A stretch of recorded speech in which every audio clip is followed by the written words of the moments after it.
সম্প্রতি সংযুক্ত আরব আমিরাতে তাপমাত্রা ছাড়িয়েছে 50 ডিগ্রি সেলসিয়াস। আর এ থেকে শ্রমিকদের রক্ষায় প্রতি বছরের মতো এবারও শুরু হয়েছে 2.5 ঘন্টার মধ্যাহ্নবিরতি। 15 জুন থেকে শুরু হওয়া এই বাধ্যতামূলক ছুটি কার্যকর থাকবে 15 সেপ্টেম্বর পর্যন্ত। এই 3 মাস প্রতিদিন দুপুর 12:30 থেকে বিকাল 3টা পর্যন্ত সব ধরনের কাজ থেকে বাধ্যতামূলক বিরতি দিতে হবে শ্রমিকদের।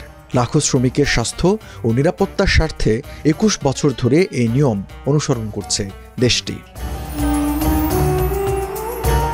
তীব্র গরমে সুস্থতার লক্ষ্যে শ্রমিকদের পর্যাপ্ত পানি, ছায়া ও বিশ্রামের ব্যবস্থা করতে নিয়োগকর্তাদের নির্দেশ দিয়েছে ইউএই মানব সম্পদ মন্ত্রণালয়।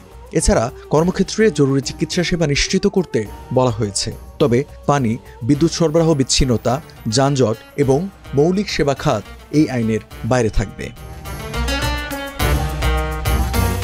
আইন অমান্যকারী কোম্পানিকে কর্মী প্রতি 5,000 দিরহাম জরিমানা করা হবে।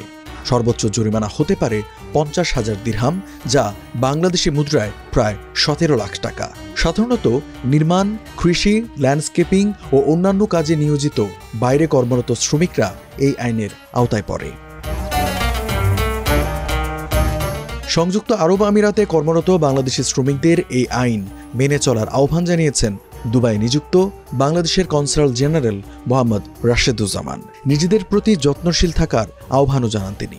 এই সময়ে সংযুক্ত আরব আমিরাতে অত্যন্ত তাপমাত্রা থাকে, যে তাপমাত্রাটা যদি সঠিকভাবে শরীরের পরিচর্যা করা না হয় তাহলে এটা অত্যন্ত ক্ষতির কারণ হতে পারে। এমনকি অনেক সময় হিট স্ট্রোকে এখানে মারা যাওয়ারও সম্ভাবনা থাকে। এখানকার যে গরমকাল, সেই গরমকালকে লক্ষ্য রেখে এবং তীব্র তাপদাহের কথাটিকে বিবেচনা করে একটি ঘোষণা দিয়েছে যে দুপুর 12:30 থেকে বিকেল 3টে পর্যন্ত যে সময়টা আছে, এই সময়টায় যাতে বিশেষ করে বাইরে যে আমাদের যে প্রবাসী ভাই বোনেরা কাজ করেন, সেই কাজ করা থেকে বিরত থাকার জন্য একটি ঘোষণা এসছে।